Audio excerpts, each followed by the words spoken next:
നമസ്കാരം. എല്ലാ PSC ഉദ്യോഗാർത്ഥികൾക്കും PSC പള്ളിക്കൂടത്തിൻ്റെ പുതിയൊരു വീഡിയോയിലേക്ക് സ്വാഗതം. അപ്പോൾ നമ്മൾ LDC ഫൈനൽ ലാപ്പിലൂടെ LDC പരീക്ഷയ്ക്ക് ചോദിക്കുന്ന ഓരോ ടോപ്പിക്കുകളും റിവിഷൻ ചെയ്യുന്ന ഒരു സീരീസാണിത്. ഇനി നമ്മൾ പഠിക്കാൻ പോകുന്നത് ഇൻഫർമേഷൻ ടെക്നോളജി എന്ന ഭാഗത്ത് 2023-24 വർഷങ്ങളിലായി PSC ലേറ്റസ്റ്റായി ചോദിച്ച ചോദ്യങ്ങളാണ്. അപ്പോൾ ഇൻഫർമേഷൻ ടെക്നോളജി, അതായത് കമ്പ്യൂട്ടർ അല്ലേ, ആ ഭാഗം നമുക്ക് വളരെ ഇമ്പോർട്ടൻ്റ് ആണ്. 3, 4, 5 മാർക്കിന് ഈ ഭാഗത്തു നിന്ന് ചോദ്യങ്ങൾ വരാറുണ്ട്. അപ്പോൾ നമുക്ക് പ്രീവിയസ് ക്വസ്റ്റ്യൻസിലൂടെ ആ ഭാഗത്തെ ചോദ്യങ്ങളെല്ലാം പഠിച്ചെടുക്കാം, ആ ഭാഗത്തെ മാർക്കുകളെല്ലാം നേടിയെടുക്കാം. അപ്പോൾ PSC പള്ളിക്കൂടം എന്ന ചാനലിൻ്റെ LDC ഫൈനൽ ലാപ്പും അതുപോലെ തന്നെ SSCRT ക്ലാസ്സുകളും ഒക്കെ ഇഷ്ടപ്പെടുന്നവരാണെങ്കിൽ ചാനൽ ഇപ്പോൾ തന്നെ ഒന്ന് സബ്സ്ക്രൈബ് ചെയ്ത് സപ്പോർട്ട് ചെയ്യുക. പരമാവധി കൂട്ടുകാരിലേക്ക് ചാനലിൻ്റെ ലിങ്ക് ഷെയർ ചെയ്യുക. പിന്നെ നിങ്ങളുടെ അഭിപ്രായങ്ങൾ കമൻറ്റായി രേഖപ്പെടുത്തുക. അപ്പോൾ നമുക്ക് ആദ്യത്തെ ചോദ്യത്തിലേക്ക് പോകാം. ആദ്യത്തെ ചോദ്യം ഇതാണ്: ഇന്ത്യൻ ശാസ്ത്രജ്ഞർ വികസിപ്പിച്ച സൂപ്പർ കമ്പ്യൂട്ടർ തിരഞ്ഞെടുക്കുക. ഇന്ത്യൻ ശാസ്ത്രജ്ഞർ വികസിപ്പിച്ച സൂപ്പർ കമ്പ്യൂട്ടർ ഏതാണ്? ഓപ്ഷൻ എ ആണ് ആൻസർ അല്ലേ, പരം എന്നതാണ് ഇന്ത്യൻ ശാസ്ത്രജ്ഞർ വികസിപ്പിച്ച സൂപ്പർ കമ്പ്യൂട്ടർ. അടുത്ത ചോദ്യം: ഒരു ഹൈപ്പർ ലിങ്ക് സൃഷ്ടിക്കാൻ ഉപയോഗിക്കുന്ന HTML ടാഗ് ഏതാണ്? ഒരു ഹൈപ്പർ ലിങ്ക് സൃഷ്ടിക്കാൻ ഉപയോഗിക്കുന്ന HTML ടാഗ് ഏതാണ്? ഓപ്ഷൻ ബി ആണ് ആൻസർ അല്ലേ. അപ്പോൾ ആ ചിഹ്നവും ആ ലെറ്ററും ഒക്കെ ഓർത്ത് വെക്കുക. ഒരു ഹൈപ്പർ ലിങ്ക് സൃഷ്ടിക്കാൻ ഉപയോഗിക്കുന്ന HTML ടാഗിൻ്റെ ആൻസർ ഏതാണ്? ഓപ്ഷൻ ബി ആണ്.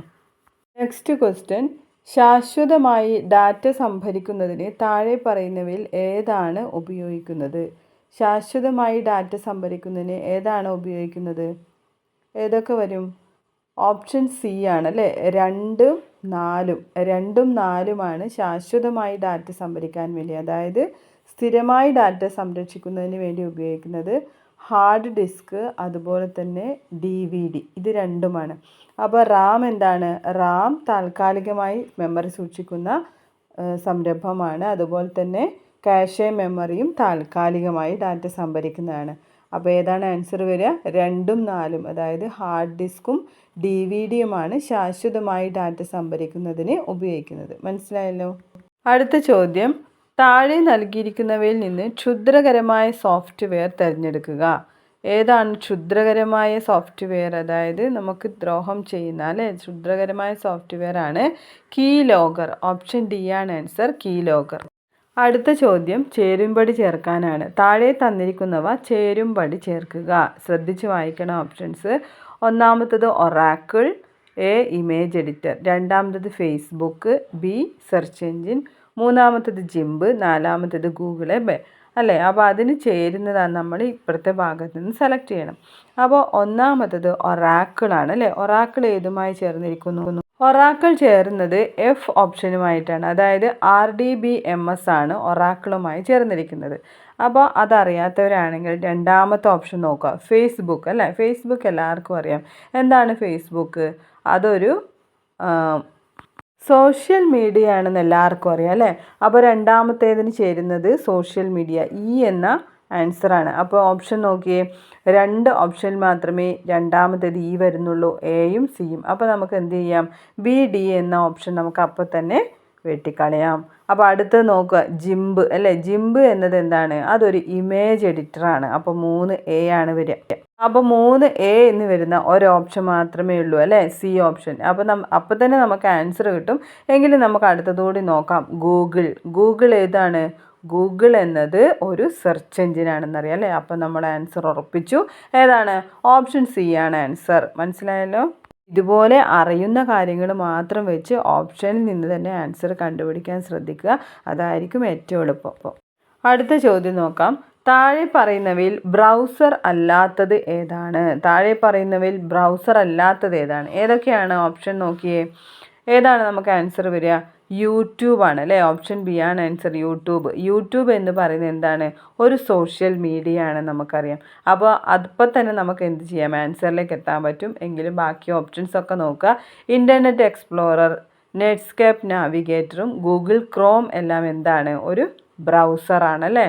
അപ്പോൾ യൂട്യൂബ് എന്നതാണ് ആൻസർ. മനസ്സിലായല്ലോ. അപ്പോൾ അടുത്ത ചോദ്യം നോക്കിയാലോ. ജോയ്സ്റ്റിക്ക് ഡാഷിൻ്റെ താഴെ വരുന്നു. ജോയ്സ്റ്റിക്ക് എന്നത് എന്താണ് എന്നാണ് ചോദിക്കുന്നത്. നമുക്ക് ഇൻപുട്ട് ഉപകരണങ്ങളും ഔട്ട്പുട്ട് ഉപകരണങ്ങളും മെമ്മറി ഡിവൈസ് ഒക്കെ നമുക്ക് പഠിക്കാനുണ്ട് അല്ലേ. അപ്പോൾ ആ ഭാഗത്തു നിന്നുള്ള ചോദ്യമാണ്. അപ്പോൾ ജോയ്സ്റ്റിക്ക് എന്ന് പറയുന്നത് എന്താണ്? ഇൻപുട്ട് ഉപകരണമാണ് അല്ലേ. നമ്മൾ ജോയ്സ്റ്റിക്ക് ഉപയോഗിച്ചിട്ടാണ് അങ്ങോട്ട് ഇൻപുട്ട് ഡാറ്റാസ് കൊടുക്കാൻ വേണ്ടിയാണ് നമ്മൾ എന്ത് ഉപയോഗിക്കുന്നത്? ജോയ്സ്റ്റിക്ക് ഉപയോഗിക്കുന്നത്. മനസ്സിലായല്ലോ. അപ്പോൾ പ്രധാനപ്പെട്ട ഇൻപുട്ട് ഉപകരണങ്ങൾ ഏതൊക്കെയാണ്? കീബോർഡ്, മൗസ്, സ്കാനർ, അതൊക്കെ എന്താണ്? ഇൻപുട്ട് ഉപകരണങ്ങളാണ് അല്ലേ. അപ്പോൾ ഔട്ട്പുട്ട് ഉപകരണങ്ങളോ?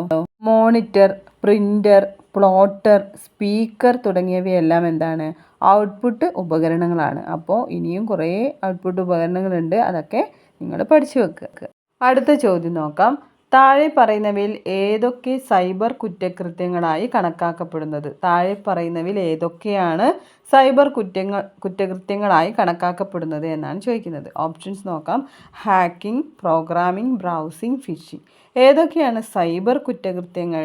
ഹാക്കിംഗ് ഉണ്ട് അല്ലേ, ഒന്നുണ്ട്. പിന്നെയോ പ്രോഗ്രാമിംഗ് ഉണ്ടോ? ഇല്ല. ബ്രൗസിംഗ് ഉണ്ടോ? ഇല്ല. പിന്നെയോ ഫിഷിംഗ് അല്ലേ, ഫിഷിംഗ് എന്നതും ഒരു സൈബർ കുറ്റകൃത്യമാണ്. അപ്പോൾ ഇതൊക്കെ എന്താണെന്ന് വിശദമായി മനസ്സിലാക്കണം. ഹാക്കിങ്ങും ഫിഷിങ്ങുമാണ് ഇവിടെ ആൻസർ വരിക. ഹാക്കിംഗ് എന്ന് വെച്ചാൽ എന്താണ്? കമ്പ്യൂട്ടർ അനധികൃതമായി മറ്റൊരാളുടെ കമ്പ്യൂട്ടർ സിസ്റ്റത്തിൽ പ്രവേശിക്കുകയും അതിൻ്റെ നിയന്ത്രണം ഏറ്റെടുക്കുകയോ ചെയ്ത് കമ്പ്യൂട്ടർ പ്രോഗ്രാമുകളോ ഡാറ്റകളോ നശിപ്പിക്കുന്ന പ്രവൃത്തിയാണ് നമ്മൾ എന്ത് പറയുക? ഹാക്കിംഗ് എന്ന് പറയുക. അപ്പോൾ ഈ ഹാക്ക് ചെയ്യപ്പെടുന്നവർ അറിയപ്പെടുന്നത് ഹാക്കേഴ്സ് എന്നാണ്.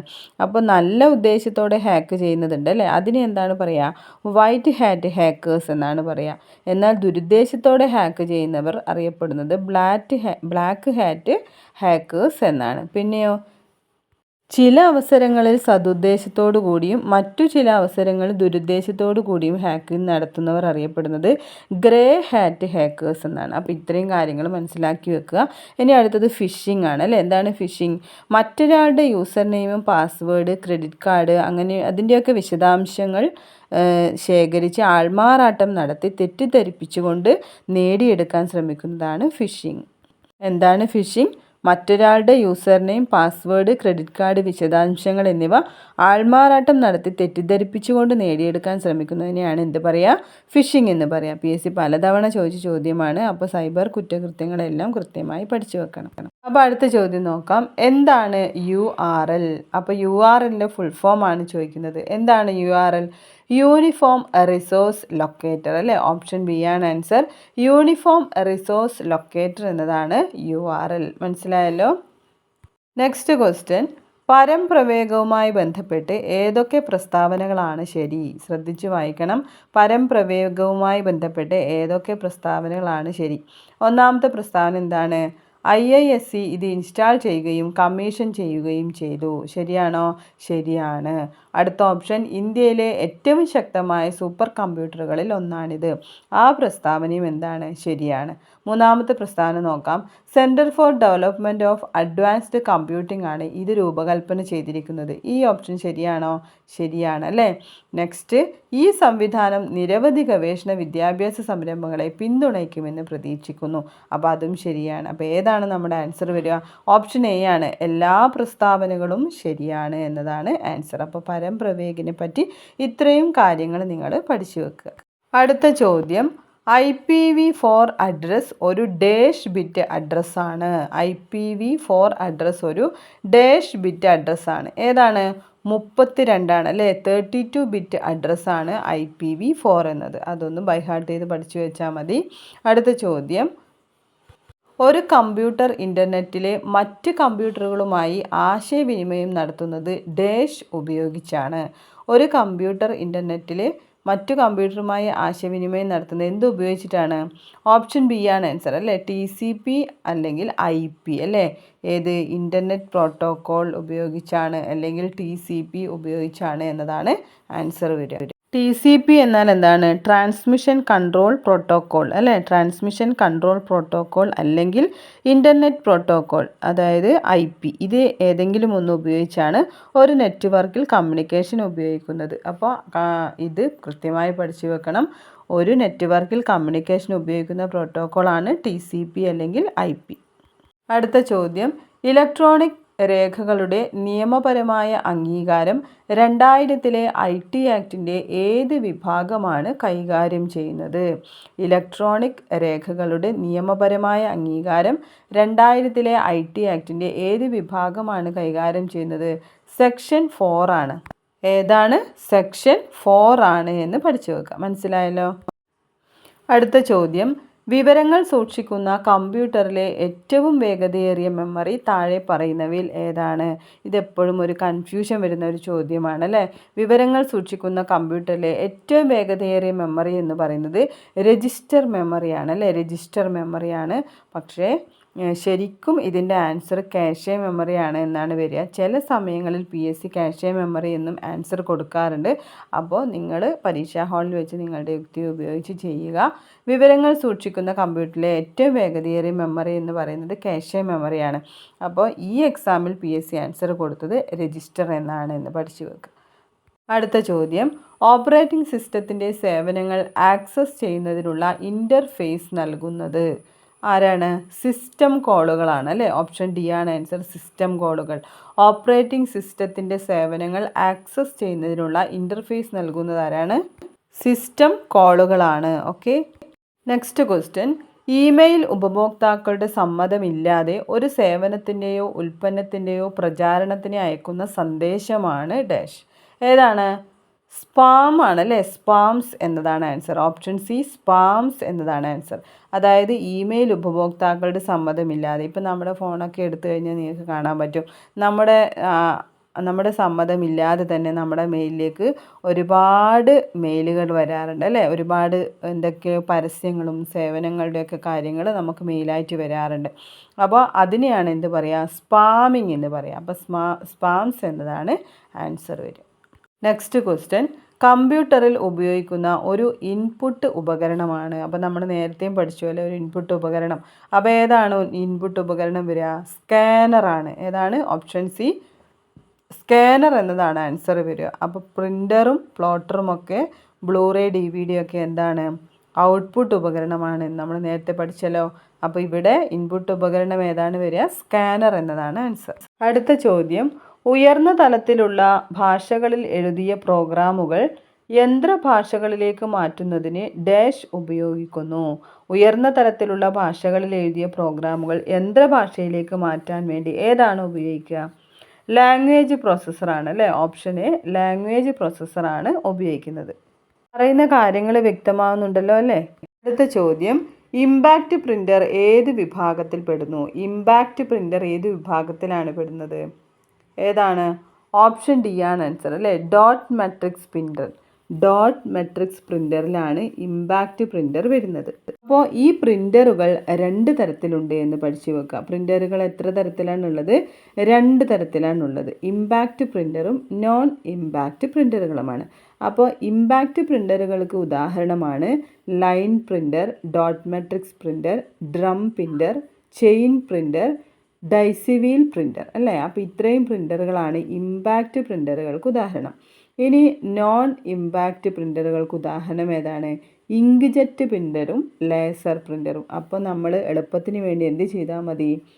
2 പ്രിൻ്ററുകൾ മാത്രം വരുന്ന നോൺ ഇമ്പാക്റ്റ് പ്രിൻ്ററുകൾ മാത്രം പഠിച്ചു വെച്ചാൽ മതി. അപ്പോൾ നമുക്ക് ഓപ്ഷനിൽ കിട്ടുമല്ലോ. ഏതൊക്കെയാണ് നോൺ ഇമ്പാക്റ്റ് പ്രിൻ്റർ? ഏതൊക്കെയാണ്?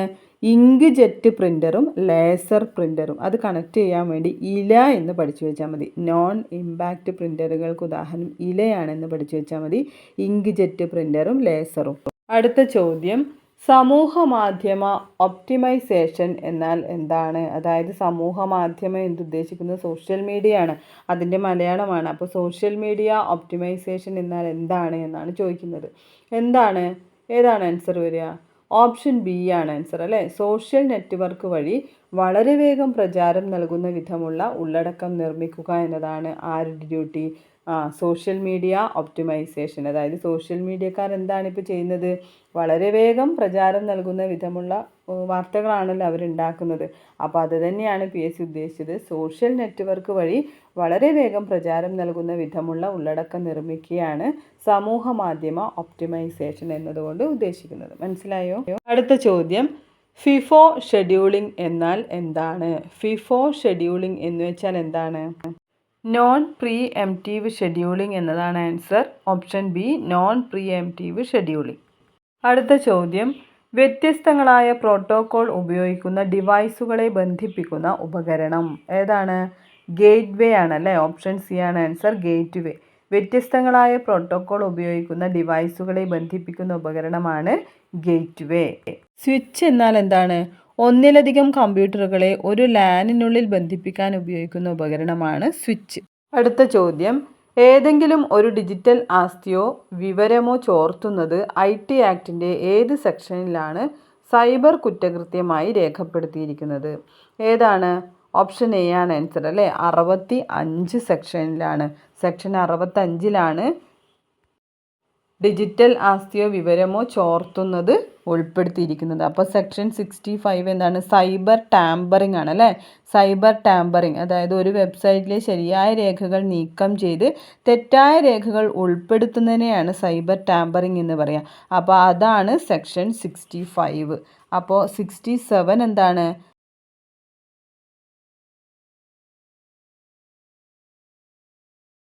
തെറ്റായ വിവരങ്ങൾ പ്രസിദ്ധപ്പെടുത്തുക എന്നതാണ് സെക്ഷൻ 67 വരുന്നത്. മനസ്സിലായോ?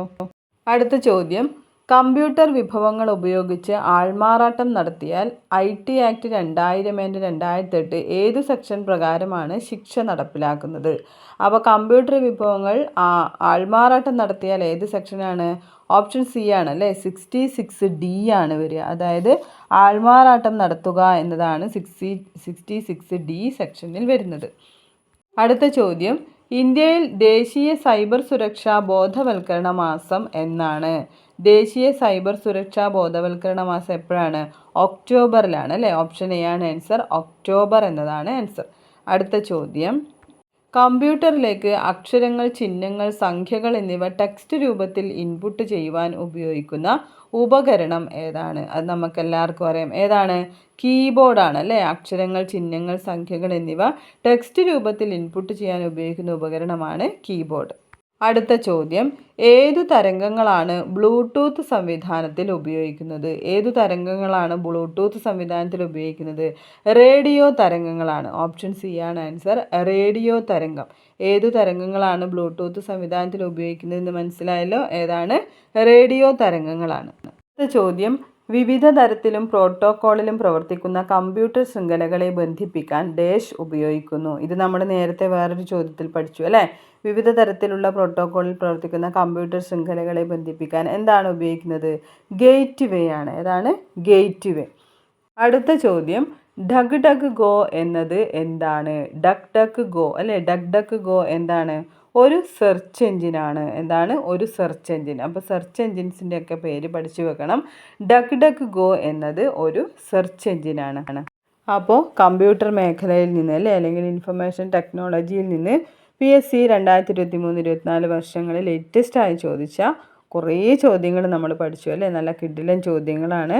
അപ്പോൾ ഈ ചോദ്യങ്ങളെല്ലാം നിങ്ങൾ പഠിച്ചു വെക്കുക. അതോടനുബന്ധിച്ച വസ്തുതകളും കൂടി ഒന്ന് മനസ്സിരുത്തി വായിച്ചിട്ട് ശേഷം മാത്രം പരീക്ഷയ്ക്ക് പോകാൻ ശ്രദ്ധിക്കുക. അപ്പോൾ PSC പള്ളിക്കൂടം എന്ന ചാനൽ ഇഷ്ടപ്പെടുകയാണെങ്കിൽ കൂടുതൽ വീഡിയോസിനായി ചാനൽ ഒന്ന് സബ്സ്ക്രൈബ് ചെയ്യുക. നിങ്ങളെപ്പോലെ PSCക്ക് പ്രിപ്പയർ ചെയ്യുന്ന കൂട്ടുകാരിലേക്കും ചാനലിലെ ലിങ്ക് ഷെയർ ചെയ്യാൻ ശ്രദ്ധിക്കുമല്ലോ. നിങ്ങളുടെ അഭിപ്രായങ്ങൾ കമൻറ്റായി രേഖപ്പെടുത്തുക. എല്ലാവരും LDCക്ക് വേണ്ടി നന്നായി പ്രിപ്പയർ ചെയ്യുന്നുണ്ട് എന്ന് വിശ്വസിക്കുന്നു. അപ്പോൾ ഈ ഒരു എക്സാമിൽ തന്നെ പരമാവധി ആ എക്സാം ക്രാക്ക് ചെയ്യാൻ നിങ്ങൾ ശ്രദ്ധിക്കുക. വളരെ സ്മാർട്ടായി പഠിക്കുക. ഇനി റാങ്ക് ഫയലൊന്നും വെച്ചിരിക്കേണ്ട ആവശ്യമൊന്നുമില്ല. റാങ്ക് ഫയലൊന്നും പഠിക്കേണ്ട കാര്യം നമുക്കില്ല അല്ലേ. SCERT വളരെ നന്നായി പഠിക്കുക. ഇപ്പോൾ കഴിഞ്ഞ UP സ്കൂൾ അസിസ്റ്റൻ്റ് എക്സാം തന്നെ നിങ്ങൾ കണ്ടില്ലേ, GK ഭാഗം മുഴുവൻ ചോദിച്ചിരിക്കുന്നത് SCERT പാഠഭാഗത്ത് നിന്നാണ്. അപ്പോൾ SCERT വളരെ മനസ്സിരുത്തി നന്നായി പഠിക്കുക. എവിടെ നിന്ന് ചോദ്യം വന്നാലും കിട്ടുന്ന വിധത്തിൽ തന്നെ പഠിക്കാൻ ശ്രദ്ധിക്കുക. എല്ലാ ടോപ്പിക്കുകളും ഇതുപോലെ പ്രീവിയസ് ക്വസ്റ്റ്യനിലൂടെ റിവിഷൻ ചെയ്യാൻ ശ്രദ്ധിക്കുക. അപ്പോൾ അതായിരിക്കും ഏറ്റവും നന്നായി മാർക്ക് സ്കോർ ചെയ്യാനുള്ള മാർഗം. അപ്പോൾ അടുത്ത വീഡിയോയിൽ നമുക്ക് വീണ്ടും കാണാം. അതുവരേക്കും താങ്ക് യു.